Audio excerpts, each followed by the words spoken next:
Recently I bought a Sega Saturn, and if there's one thing I don't want to do, it's getting up and changing a disc. All of my retro consoles have SSDs, ODEs or SD cards. And now for the Sega Saturn there are a few options. You have the Terra Onion mode, you have Fenrir, you have a satiator, and there's something like Phoebe but it's already outdated.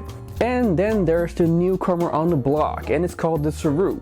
And I've seen that there are a few videos showing the performance of the SAROO, but nobody really talks about the SAROO. So what is the SAROO actually? Well, to put it really simple, it is just an EverDrive, and it's a discless solution for playing Sega Saturn games. It is the same as a usual EverDrive, like this one I have right here in my hand. You load up your Sega Saturn games on top with an SD card, and then it plays the game. But the other competitors I just named did it already. So what's so different about the SAROO? So let me give you a little explanation about the SAROO and its history.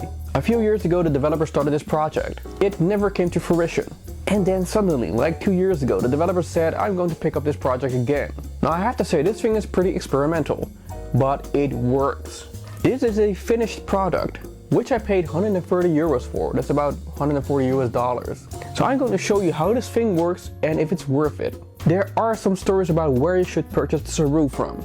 The thing is, I don't know if the developer licensed the motherboard to a few companies, or if it's even open source. I think it's the first option, but I can't seem to find the correct information anywhere. Now there are two companies that facilitate this board. One is KK DIY Store, and the other one is Retro Game Paradise. Now both of these stores can be found on AliExpress. So here's the story, and I don't know if it's exactly true.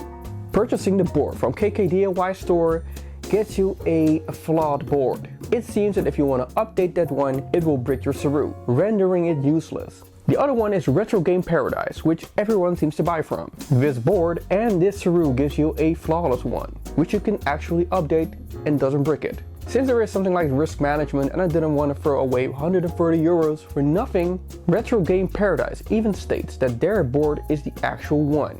Now you can see that the item is housed in a 3D printed case. It also comes with stickers that are absolutely horrible, in the sense that they don't stick at all. And I had to cut them out myself manually. Another thing is setting the software for this SAROO can be a bit tricky. There's no actual manual, and it is kind of vague and awkward, because after purchasing, I had to contact the seller through AliExpress with a direct message.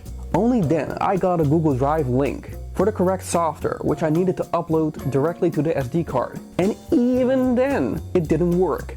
So after about 30 minutes of DMing with the seller, the conclusion was that the main folder called SAROO had to be in all capital, instead of the first letter being capital and the rest being lower capital. But the seller specifically told me to copy the items to the root folder of the SD card. Anyway, I got it working. The next thing you need to do is to make ISOs of your Sega Saturn games, or take the other route, it's your choice. Pop in the SD card in the SAROO. This thing works on every Sega Saturn, even the PAL ones, the American ones or the Japanese ones. It doesn't discriminate. You pop this into the cartridge slot. Now not only is the SAROO just an EverDrive or an ODE, it eliminates the use for the 4 MB or the 8 MB cartridge. It also eliminates the use for the battery safe. And this thing is just plug and play. You can keep your CD drive. There's no need to open up your Sega Saturn.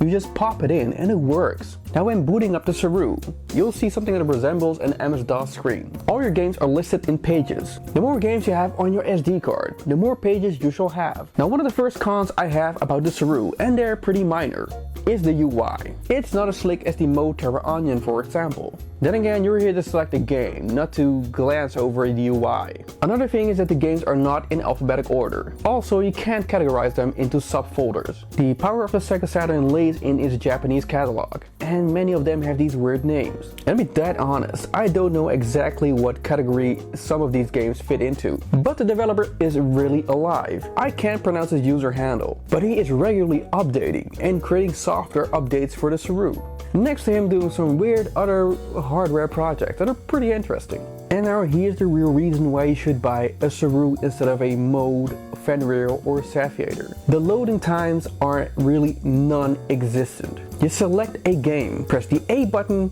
and a second later there is the Sega logo. It really is that ridiculously fast. There are practically no loading times. It just functions like any EverDrive. And I'm talking files with a size of 600 to 700 megabytes instead of like 3 or 4 megabytes max. FMVs, 2D games, 3D games, they just work all flawlessly. Now there is a hit and miss ratio. About 90% of the games work. The other 10% are games that nobody heard of or nobody ever plays. But the developer is still working on updates, but most of the games work. Now there's another minor con. This thing isn't a replacement for the video MPEG card. And there's actually one game that makes use of the MPEG video card, which is Lunar Silver Story. And sadly that game doesn't work even on the SAROO. You need the video MPEG card. But other than that, all the around 60 games I have on this SD card work. So is the SAROO the best option yet? My honest answer, for the price that I paid, yes, this is the best solution for now. The Moterra Anya will cost you double, but you're paying for the Dreamcast and Sega Saturn support both. And it's also the fastest option of the 4 ODEs that are in the market right now. And there you have it, the SAROO. Should you buy one if you have a Sega Saturn and you are in the market for an ODE? Hell yes. So what do you think of the SAROO? Leave a comment in the section below. A like is appreciated. A subscribe is even more appreciated. And I'll see you on the next video.